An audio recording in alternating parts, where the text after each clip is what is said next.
Hallöchen ihr Lieben, ich bin Juliana und heute geht es um eines meiner absoluten Lieblingsteile und ich habe es schon an, das ist der Nelly Code.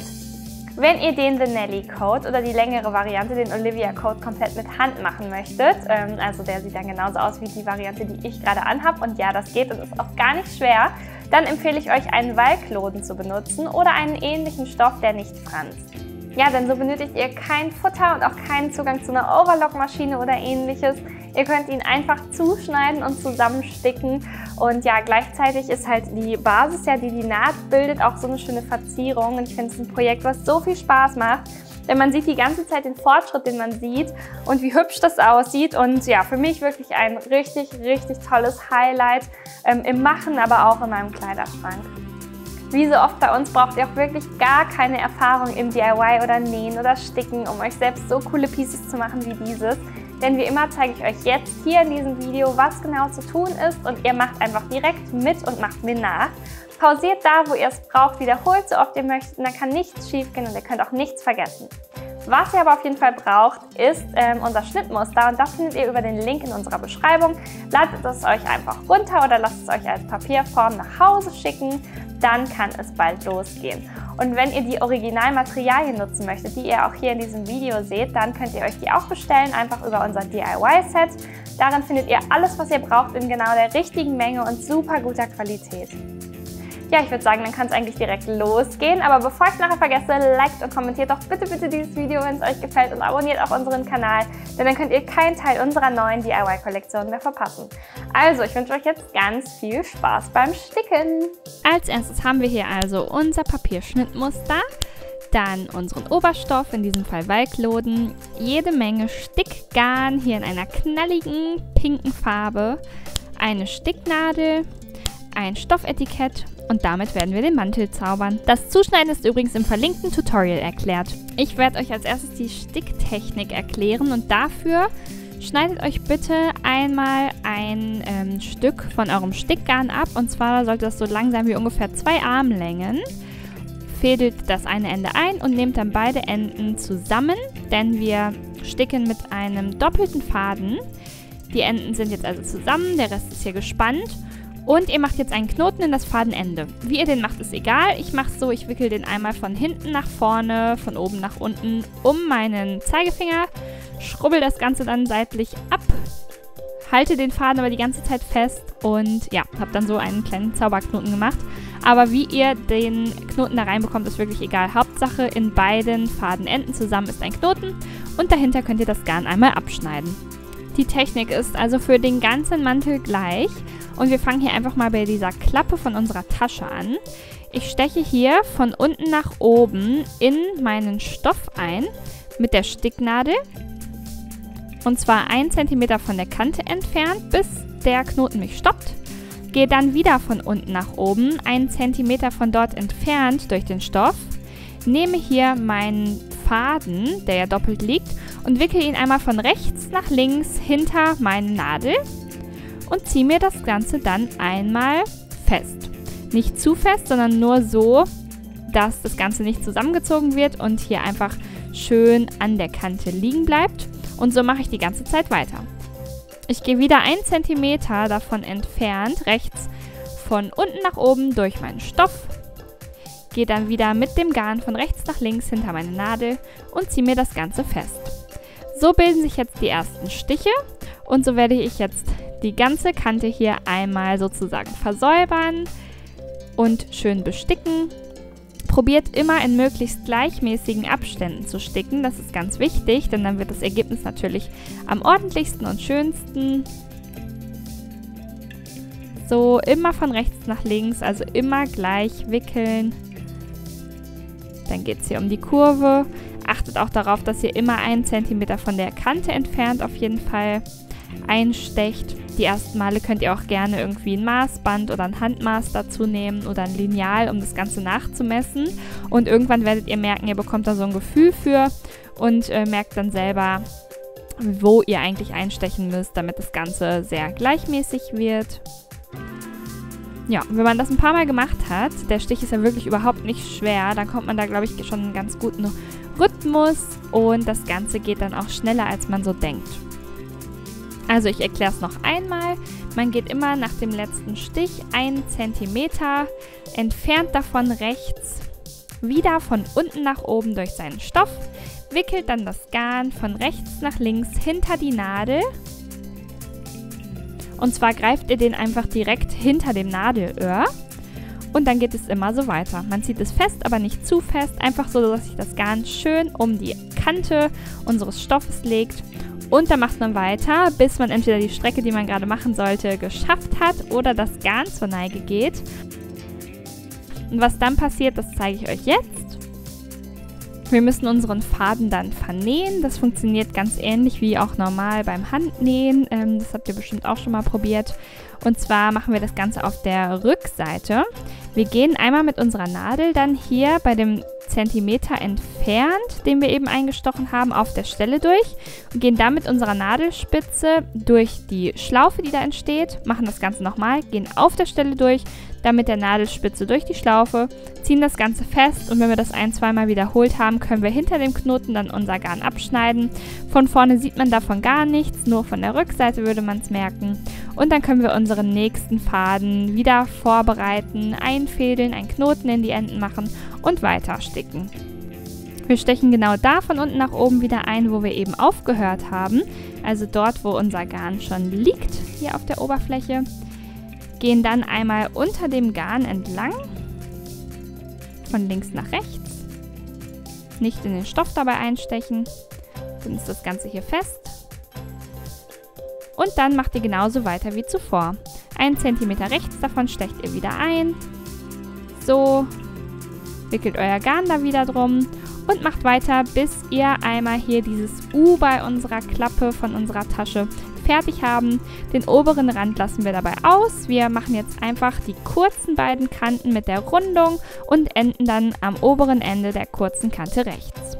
Das Ganze machen wir genauso bei beiden Klappen und dem Kragen. Wenn ihr noch Fragen habt zu dem Stich, dann spult ein bisschen zurück, guckt euch das Ganze nochmal an und macht immer weiter. Wenn wir dann auch hier 1 cm vor der oberen Kante angekommen sind, dann können wir den Faden wieder einmal vernähen. Also auf der Rückseite hier auf der Stelle nähen, wo unser Garn vom letzten Stich endet. Mit der Nadelspitze durch die Schlaufe gehen, die da entsteht, das Ganze 2-, 3-mal wiederholen. Und dann können wir den Faden nach dem Knoten abschneiden und haben hier unsere Klappentaschen als erstes vorbereitet. Und wenn wir das schon gemeistert haben, dann wird das Ganze auch total einfach werden.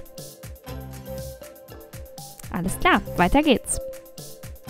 Als nächstes können wir unsere beiden Vorderteile nehmen und unsere beiden Taschen, die wir dort aufsetzen, und die Position einmal von unseren Taschen aufzeichnen auf den Stoff mit ein bisschen Kreide und anschließend unsere Tasche dann genau auf diese Punkte auflegen, die wir uns zuvor markiert haben, einfach von unserem Schnittmuster. Dann stecke ich mit ein paar Stecknadeln einmal meine Tasche auf meine Vorderteile, sodass die dort fixiert ist. Und anschließend werden wir jetzt einmal von hier oben einmal komplett rum, die Rundung entlang bis zur anderen Seite der Tasche genauso sticken, wie wir es zuvor gemacht haben. Nur, dass wir dieses Mal durch beide Lagen gleichzeitig sticken und da zeige ich euch jetzt einmal wie. Ihr beginnt wieder unten, habt jetzt euer Garn wieder doppelt genommen und einen Knoten im Fadenende.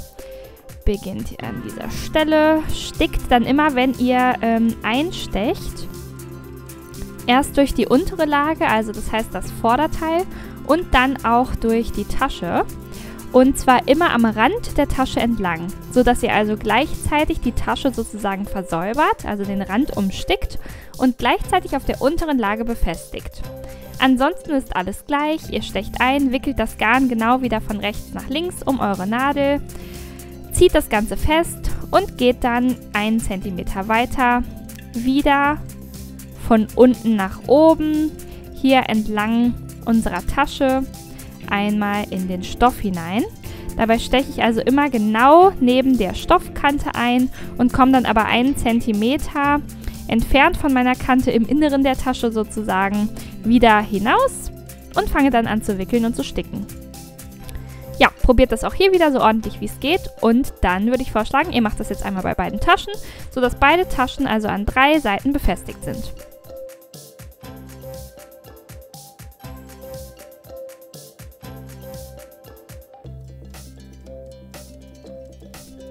Wenn der Faden dann zwischendurch zu kurz wird, dann könnt ihr den auf der Rückseite wieder vernähen, wie wir es zuvor gemacht haben.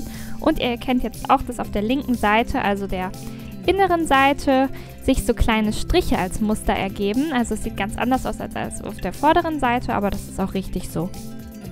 Gut, wenn wir das gemacht haben, dann sollte das Ganze jetzt also so aussehen. Und dann können wir uns einmal unsere vorbereiteten Klappen dazu nehmen und die 1 cm oberhalb von unserer Tasche, die wir gerade aufgestickt haben, platzieren. Also die kommt jetzt sozusagen 1 cm über dem Tascheneingriff aufgesetzt. Ihr könnt euch die auch einmal mit Stecknadeln feststecken, wenn ihr möchtet. Ansonsten einmal direkt lossticken und zwar wieder jetzt durch 2 Lagen. Und zwar einmal die Lage des Vorderteils und die Lage von unserer Klappe. Achtet darauf, dass ihr nicht durch die Tasche stickt dieses Mal, denn die wollen wir ja nicht verschließen. Die soll natürlich nutzbar und offen bleiben. Aber ansonsten ist es nur eine kurze, gerade Strecke und die fertigen wir als nächstes. Übrigens, wenn euch das Spaß macht, dann folgt uns doch auch super gerne auf unserem Instagram-Kanal oder abonniert unseren Newsletter, denn dann könnt ihr keinen Teil unserer neuen Kollektionen mehr verpassen und es gibt täglich coole Styling-Tipps, neue DIY-Projekte, auch mein kostenloses Schnittmuster oder ein Gewinnspiel. Es lohnt sich auf jeden Fall. Dann machen wir mit unseren beiden Rückteilen weiter und die legen wir so zueinander, dass sie sich um 1 cm überlappen. Und dort können wir ein paar Stecknadeln stecken, sodass die auch wirklich gut aufeinander sitzen und schon mal befestigt sind, wenn wir dann gleich lossticken.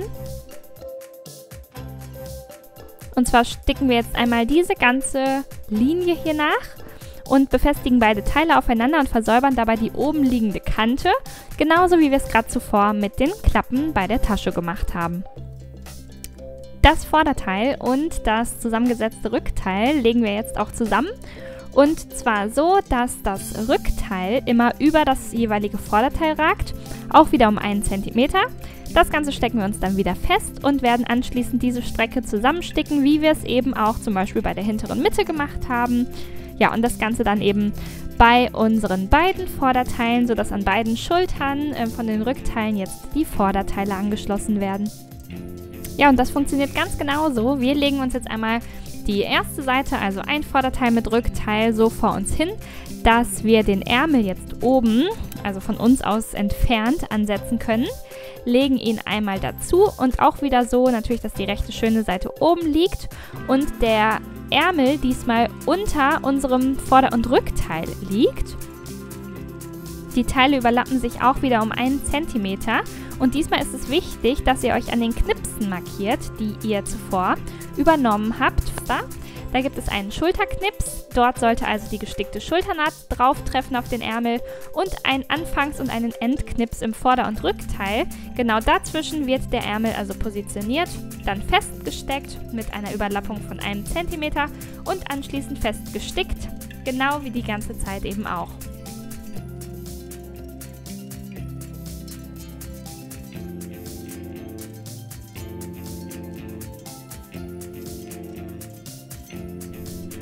Dies ist jetzt also die nächste Strecke und das gleiche machen wir dann auch noch auf der anderen Seite, sodass wir jetzt gleich 2 Ärmel angesetzt haben.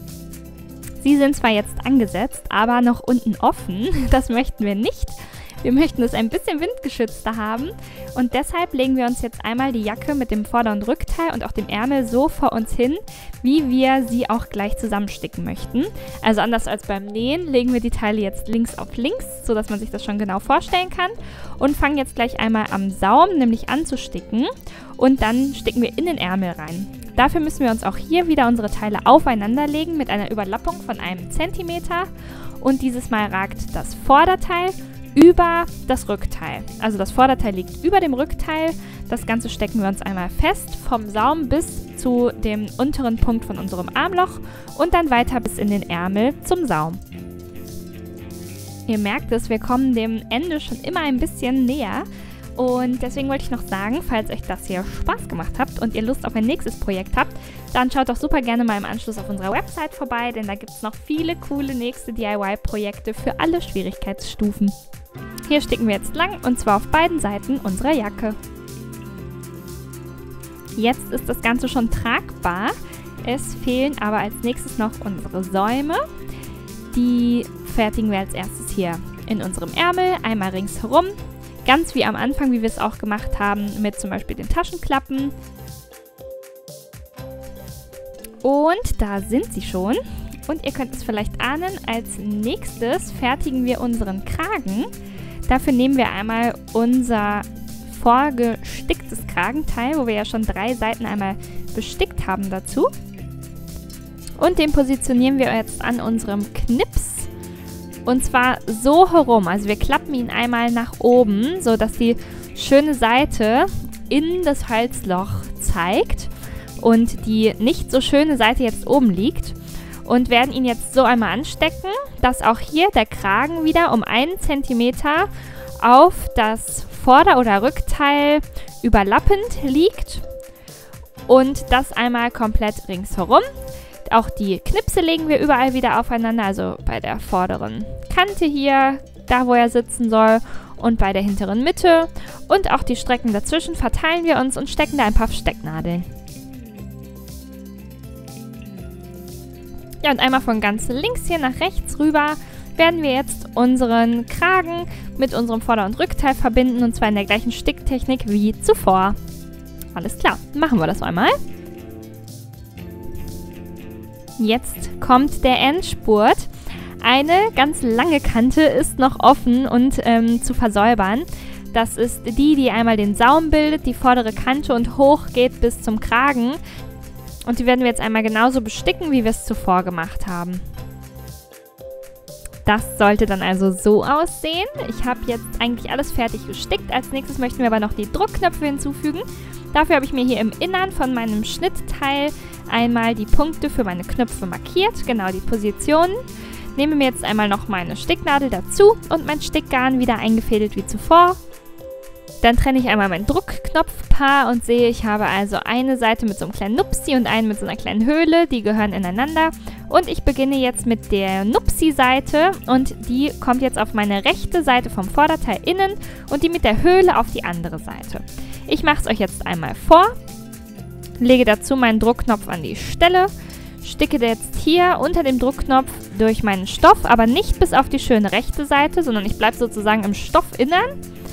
Gehe dann also durch das erste Loch vom Druckknopf, gehe ein paar Mal auf der Stelle durch und immer nur durch den Stoff, aber nicht bis zur anderen Seite. Ihr könnt es sehen, zum Beispiel so hätte man jetzt die Nadel gesehen. So möchte ich es aber nicht. Ich gehe dann nur oberflächlich bei dem Stoff entlang, aber doch so, dass es fest genug ist und der Knopf nicht rausgezogen wird. Dann wandere ich immer von Loch von meinem Druckknopf zum nächsten Loch.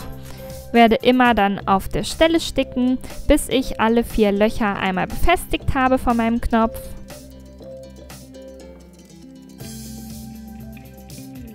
Dann kann ich vernähen. Dafür nähe ich einmal hier unter meinem Knopf entlang auf die andere Seite, aber wieder nicht, auf die rechte Seite durch. Und werde dann hier einmal auf der Stelle sticken, dann mit meiner Nadel wieder durch die Schlaufe gehen. Und wenn das Ganze fest ist, dann kann ich meine Nadel hier einmal in den Stoff einstechen, nochmal auf die andere Seite ziehen und dort mein Garn einmal abschneiden. So, vorsichtig. Und dann ist das Ganze gemacht. Wir können noch die restlichen Druckknöpfe annähen, also auf dieser Seite alle die mit den Nupsis, auf der anderen Seite die mit den Höhlen. Genauso machen wir das dann auch noch bei unseren Klappen der Tasche. Auf der Klappe ist dann also der Teil mit dem Nupsi und unten das mit der Höhle platziert. Einen mittigen Druckknopf und dann können wir noch einmal unser Stoffetikett einnähen und zwar in die hintere Mitte hier innen. Ich würde jetzt einfach die oberen beiden Ecken damit befestigen, oben rechts und oben links mit ein paar Stichen, wie wir es gerade bei den Druckknöpfen gemacht haben. Und dann ist es geschafft! Yay! Großes Lob an euch! Ja, das war's auch schon. Euer Mantel für die kühlen Herbst- und Wintertage, die jetzt folgen, ist bereit, also nichts wie reingeschlüpft. Geht raus und fangt euch viele Komplimente ein.